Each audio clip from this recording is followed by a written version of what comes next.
یہ آپ یوم شہدائے پولیس کے حوالے سے کیا کہیں گے؟ شکریہ. جہاں تک یوم شہدائے پولیس کا تعلق ہے، میں سمجھتا ہوں کہ اس ملک کے معرض وجود میں آنے سے لے کے اب تک بہت سے مکتبہ فکر کے لوگوں نے اس ملک کے لیے بہت ہی قربانیاں دی ہیں. پاکستان بننے کے وقت بھی بہت سے لوگ پاکستان بنانے میں شہید ہوئے، اور اسی طرح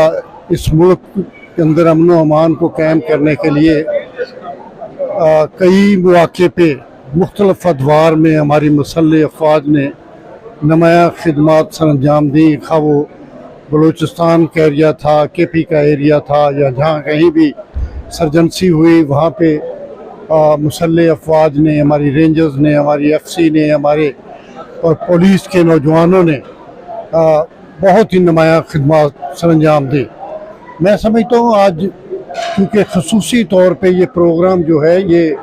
یوم شہدائے پولیس کے حوالے سے ہے، تو قصور کے حوالے سے پروگرام ہے. میں سمجھتا ہوں پورے ملک کے اندر جہاں جہاں کہیں بھی پولیس کے ان نوجوانوں نے لا اینڈ آرڈر کو مینٹین کرتے ہوئے، دہشت گردی کا مقابلہ کرتے ہوئے، یا ہارڈ کرمنلز کو فیس کرتے ہوئے اپنی جانوں کا نذرانہ پیش کیا،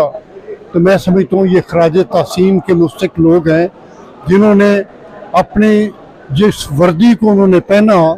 اس وردی کی لاج رکھنے کے لیے، اس سرزمین کی لاج رکھنے کے لیے جو ذمہ داری انہوں نے قبول کی، اس ذمہ داری کو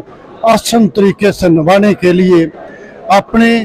آج کو ہمارے کل پہ انہوں نے قربان کر دیا. میں سمجھتا ہوں یہ بہت بڑی بات ہے کہ یہ جانتے بوجھتے ہوئے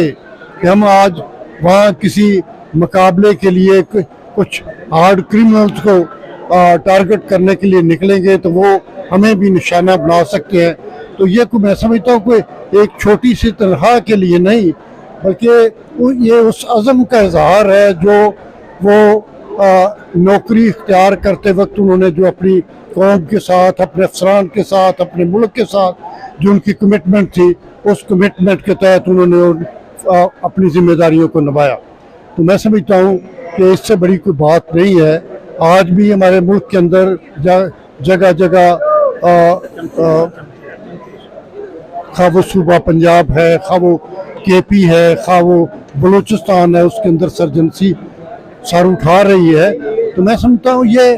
جب پاکستان بنا رہے تھے اس وقت بھی کچھ لوگوں نے دل سے پاکستان کو قبول نہیں کیا تھا، اور وہ لوگ آج تک متحرک ہیں مختلف اشکال کی صورت میں. تو میں سمجھتا ہوں یہ ہماری مسلح افواج کی ذمہ داری ہے، ہماری حکومت کی ذمہ داری ہے کہ وہ نچلی سطح تک اقتدار کی منتقلی کو لے کے آئیں. خواہ وہ یونین کونسل ہے، خواہ وہ میونسپل کمیٹی ہے، ہمارے ضلع کونسل ہے، خواہ وہ ہمارے ڈویژن لیول تک، اگر ہم وہ اصل اقتدار اپنی اصل جگہ تک لے جائیں گے تو یہ ساری چیزوں کو کیٹر کرنا زیادہ آسان ہے.